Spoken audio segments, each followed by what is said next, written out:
İstanbul, yedi tepesiyle, binlerce yıllık tarihiyle, her taşında ayrı bir sır saklayan kadim şehir. Ama ya bu şehrin gözlerden uzak, denizin derinliklerinde uyuyan bir başka sırrı varsa, gördüğümüz ve bildiğimiz İstanbul'un çok ötesinde, sulara gömülmüş bir ada, 1000 yılı aşkın süredir fısıltılarla varlığını sürdürüyorsa, bugün İstanbul'un bildiğiniz, gördüğünüz yüzünün çok ötesinde, denizin karanlık sularına uzanan, efsanelerle örülü bir sırrın peşine düşüyoruz. 1000 yılı aşkın süredir Marmara'nın dibinde uyuyan, şehrin en büyük gizemlerinden biri o. İstanbul'un kayıp adası Vordonisi. Ancak 10. yüzyılda yaşanan büyük bir depremle birlikte adeta bir hayalet gibi sulara gömüldü ve sadece efsanelerde yaşamaya başladı. Peki bu ada sadece bir kara parçası mıydı, yoksa daha derin sırları mı barındırıyordu? Rivayetlere göre ünlü Patrik Photios'un yanındaki keşişlerle birlikte adada gizemli ruhani ayinler düzenlediği söylenir. Üstelik bir takım simyacıların ve belki de gizli tarikat üyesi majisyenlerin belli zamanlarda gece yarısı kayıklara binerek bu adaya geldikleri ve özel amaçlarla toplanıp tuhaf ayinler yaptıkları anlatılmaktadır. Hatta günümüzde CERN'de yapılmaya çalışıldığı iddia edilen boyut kapıları gibi Vordonisi'de de bir takım özel ayinlerle başka boyutlara açılan bir portal veya dünya dışı varlıklarla iletişime geçtikleri gizemli bir yıldız geçidinden bahsedilmektedir. Çoğu İstanbullunun bile varlığından haberdar olmadığı, bugüne dek haritalarda kayıp bir nokta olarak kalan Vordonisi, aslında 1200 yıllık haritalarda bugünkü Maltepe sahili açıklarında Prens Adaları'nın kıyıya en yakını olarak tasvir edilen küçük ama stratejik bir noktadaki ada. Bizanslıların Küçük Ada, Osmanlıların Manastır Kayalıkları dediği ada, günümüzde Bostancı Çöken Ada olarak da biliniyor. Günümüzde Fener Rum Patrikhanesi'nin M.Ö. 500 tarihli İstanbul haritasının tekrar incelenmesi sonucunda yeniden fark edilen yerleşim, 1000 yıl önce meydana gelen Büyük İstanbul depremi sonrasında sular altında kalmış. Ama öncesinde Bizans döneminde sürgünlere ve din adamlarına ev sahipliği yapıyordu. Ve en önemli yapısı da üzerinde bulunan manastırdı. Vordonisi'nin kalbi olan, yüzyıllar boyunca Bizans İmparatorluğu'nun hem dini hem de siyasi çalkantılarına tanıklık eden görkemli manastır, teolojik tartışmaların, siyasi entrikaların ve ruhani arayışların merkeziydi. Bu manastır sadece ibadet eden keşişlere değil, aynı zamanda imparatorluğun bir dönem burada sürgün ettiği dönemin kudretli patriği Patrik Photios gibi güçlü figürlere de ev sahipliği yapmıştı. Patrik Photios manastırı inşa ettiren ve tarihe yön veren son derece önemli bir kişidir. Maji, büyü ve kehanetle o kadar çok uğraşıyor ki kahin olarak da anılıyor. Hatta kehanet ve büyü olaylarıyla ilgili bir pagan tanrısı olan Satir'den adını alan manastırı depremle yok oluncaya kadar Bizans'ın önemli bir maji merkezi oluyor. Doğu Roma İmparatorluğu döneminde 19 yıl patriklik yapan Patrik Photios'un yaptırdığı manastır, rakibi Patrik Ignatius'un Küçükyalı'da yine Satir adında yaptırdığı manastırın birebir kopyası veya devamı sanılıyor. Hatta iki manastır arasında bir yeraltı tüneli olduğu bile söyleniliyor. Eğer Vordonisi adasındaki Batık Manastırı merak ediyorsanız, Küçükyalı'daki koruma altında olan bu manastıra da gidebilirsiniz. Vordonisi batmadan önce Avrupa'da çok popüler bir adadır. Çünkü Katolik Avrupa'da ezoterizm, simya ve büyücülüğün cezası idamdır.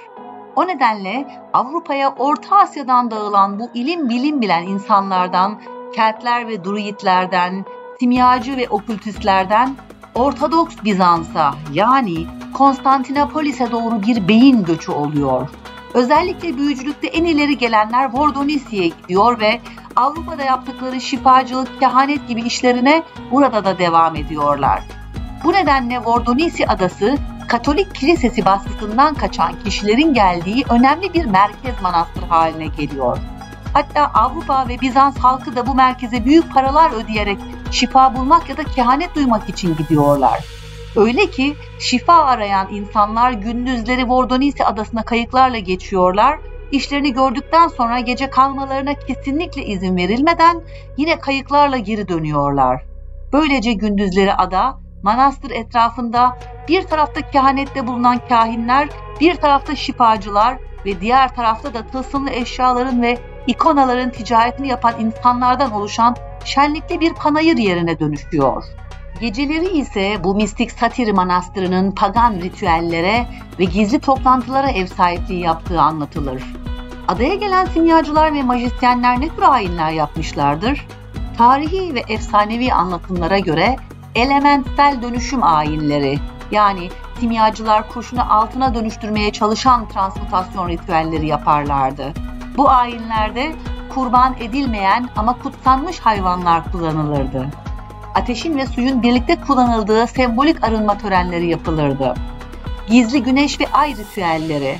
Majisyenler özellikle dolunay ve gün dönümü zamanlarında adaya gelirlerdi. Gözlerden uzak bu adada gökyüzüne bakarak yıldız hizalanmalarıyla yapılan astro ritüeller gerçekleştirilirdi. Güneş tanrısına veya ay tanrıçasına adanmış dualar okunur, eski pagan geleneklerinden alınma semboller kullanılırdı. Astral seyahat ve kehanet törenleri.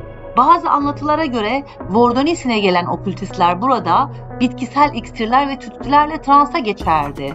Vizyon görme, clairvoyance seansları yapılır, geleceğe dair kehanetler alınmaya çalışılırdı. İzole inisiyasyon törenleri. Adaya gece sadece davetle girebilen inisiyeler çağrılırdı. Bu kişiler burada sessizlik yemini ettikten sonra bir gece boyunca yalnız bırakılırdı. Ertesi sabah bir aydınlanma metni sunulur, bu kişinin sırra erdiği düşünülürdü. Bu tür inisiyasyonlar genellikle manastırın bodrumundaki karanlık taş odada yapılırdı. Kaybolmuş bilgeliğin korunması. Bazı söylentilere göre adadaki manastır ve çevresinde Atlantis'ten gelen kadim bilgelikler korunuyordu. Bu bilgilerin papürüslerle taş duvarlara işlendiği, ritüel diliyle, örneğin eski Grekçe, Aramice veya hermetik sembollerle şifrelenerek saklandığı söylenilir. Efsaneye göre adanın batışı. Acaba bu sürgünler ve adada yapılan mistik ayinler Vordonis'in nihai kaderini mi etkiledi? Yoksa yaşananlar doğanın kaçınılmaz bir felaketi miydi? Rivayete göre adada yapılan bu gizli pagan ayinleri Tanrı'nın gazabını çekmişti. Hristiyanlık sonrası dönemde bu tür okült ritüellerin tapkınlık sayılması nedeniyle Vordonis'in 1010 yılında gerçekleşen Büyük İstanbul depremiyle sulara gömülmesi ilahi bir ceza olarak anlatılmıştır. Yıl 1010. Tarihçiler ve jeologlar hala kesin tarihi tartışsa da ortak kanı şu: Marmara Denizi'ni sarsan, yeryüzünün derinliklerinden devasa bir gümbürtüyle gelen bir deprem. Bu deprem birkaç saniye içinde tıpkı efsanevi Atlantis gibi Vordonis'i de göz açıp kapayıncaya kadar denizin derinliklerine doğru yuttu. Manastırı, evleri, sokakları ve tüm canlılığıyla birlikte adeta görünmez bir el tarafından sulara gömüldü. Günümüzdeki keşfi. Bizans tarihçisi Semavi Eyice tarafından 1936'da kayıtlara geçen Vordonis'in varlığı 21. yüzyılın teknolojisiyle bir kez daha su yüzüne çıktı. 2015 yılında Maltepe Belediyesi ile çeşitli kurumlar ve sualtı arkeologlarının keşif dalışları yaptığı adaların deniz turizmine açılması ve UNESCO Dünya Mirası listesine alınması için çalışmalar yürütülmesi gündeme geldi. Adanın kalıntıları üzerinde kestane, midye ve türevi deniz canlıları olduğu için tam olarak ana manastırı görebilmek mümkün olmasa da yapılan titiz su altı araştırmaları sonucunda denizin yaklaşık 40 metre derinliğinde manastıra ait olduğu düşünülen duvar kalıntıları, bazilika temelleri, tuğla ve kiremit benzeri yapı parçaları, amfora ve mermer parçaları keşfedildi. Patrick Photios'un mezarının da bulunduğu düşünülen adada İstanbul'un altında yatan kayıp bir Bizans şehri canlanıyordu. Bu sadece bir ada değil, antik çağların mühendislik dehasına, dini hayatına ve yaşam biçimine dair çarpıcı ipuçları sunan bir pencere. Ancak adanın batmasıyla hikayesi orada bitmedi. Bazı araştırmacılar Vordonis'de yapılan ayinlerin veya manastırın taşıdığı enerjinin adanın kaderini etkilediğine iddia ediyor. Belki de bu ada sıradan bir yer değil, kendine özgü bir enerjiye sahip kutsal bir noktaydı. Adada bulunan gizemli kask. Adaya gelen simyacılar ve okültistler Avrupa'dan gelirken yanlarında antik simya bilimiyle alakalı kutsal emanetler ve maji gücü olan eşyalar getiriyorlar. Bunlarla beraber kehanet ve kozmoloji gibi yüksek ilimleri içeren kitaplar ve taş tabletler de getiriyorlar. Adaya getirildiği söylenen bu tabletlerden en önemlisi ise Sibil kehanet tabletleridir ve akıbeti ise hala bilinmiyor. Ancak adada yapılan dalışlarda kayıp Sibil tabletleri bulunamasa da çok ilginç bir materyal gün ışığına çıkarılıyor. Amatör dalgıç Musa Özkaya 2022 yılında ada kalıntılarının üzerinde zıpkıncılık yaptığı bir sırada tutunmak istiyor ve eline bir cisim takılıyor. Cismin ucunu sarı görünce altın zannediyor ve merak edip çıkarıyor. Ancak çıkarttığı şeyin tahminlerinin de ötesinde oldukça tuhaf görünümlü bir tür başlık ya da kask olduğunu görüyor. Başlık yüzeyi pürüzlü, zamanla paslanmış ve oksitlenmiş bir metalden yapılmış görünüyor. Şekli insan kafasına uyacak şekilde tasarlanmış gibi dursa da yüz hatları oldukça stilize edilmiş veya bozulmuş durumda ve boynuzuyla bir hayvanı andırıyor. Burun kısmı yukarı doğru kavisli, belirgin ve nispeten büyük bir burun benzeri çıkıntı görülüyor. Bu çıkıntı başlığa bir miktar ifade katıyor. Ağız bölümü başlığın en dikkat çekici özelliği olup ön tarafta yer alan silindir şeklindeki kafesli veya ızgaralı bir ağızlığı var. Bu kafesli kısım sanki içeriden dışarıya doğru bir nefes alma veya ses çıkarma alanı sağlamak ve aynı zamanda dışarıya saldırmayı önlemek için tasarlanmış gibi duruyor. Daha sonra kaskı yakinen inceleyen Orion UFO Araştırma Merkezi Başkanı, araştırmacı yazar Kuzey Atacan yaptığı incelemeler sonrası kanalımızda şunları söylüyor. Üzerinde boynuzu ve ağız kısmı kafesli olan bu başlık bir insana değil, amorfik bir canlıya, yani insan olmayan bir canlıya ait gibi duruyor. Antik bir uzaylı başlığı bile olabilir. Başlığın üzerinde ısı ölçüm testi yaptık ve sıcaklığı inanılmaz bir hızla emiyor. Kaskın alaşımı ise kalay, demir ve altından oluşuyor. Ancak altın başlığın alaşımına karışık olarak eklenmemiş. Belli bir amaçla sadece bir katmanında bulunuyor.